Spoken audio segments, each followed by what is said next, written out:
ஒரு காட்டில் முனிவர் குரங்கு ரூபத்தில் தவம் செய்தார். வானத்தில் பறந்து கொண்டிருந்த அஞ்சனாதேவி குரங்கு தவம் செய்வதைக் கண்டு அதன் மேல் கற்களை வீசி விளையாடினாள். உடனே தவம் களைந்து கோபத்துடன் முனிவர் சாபமிட்டார். நீ எந்த மானுடன் மீதாவது காதல் கொண்டால் உடனே குரங்காக மாறுவாய். அஞ்சனாதேவி கண்ணீருடன் மன்னிப்பு கேட்க முனிவர் அந்த மானுடன் உன் மேல் மிகுந்த அன்புடன் இருப்பான் என்று வாழ்த்தினார். ஒரு நாள் ஒரு மானுடன் போர் புரிவதைக் கண்டு அஞ்சனாதேவி காதல் கொள்ள உடனே குரங்காக மாறிவிட்டாள். அந்த மானுடன் குரங்காக மாறி தான் கேசரி, வானரகுல அரசன் என்று கூறி அவளை திருமணம் செய்து கொண்டார். அஞ்சனாதேவி தனக்கு ஒரு தெய்வீக குழந்தை வேண்டும் என்று தவம் செய்தாள். அப்போது தசரத மன்னர் புத்திரகாமேஷ்டி விரதம் நடத்தி கொண்டிருந்தார். அதிலிருந்து சிறு துளியை ஒரு பறவை எடுத்து வந்து அஞ்சனாதேவியிடம் தந்தது.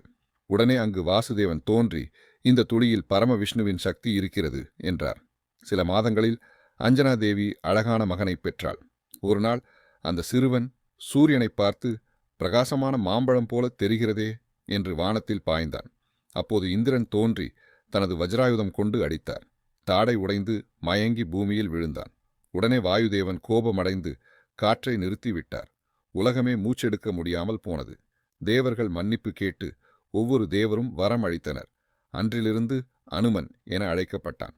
பின் சூரியனை ஆசானாக ஏற்று வேதம், யோகா, வால்மீகி ராமாயணம் அனைத்தையும் கற்றான்.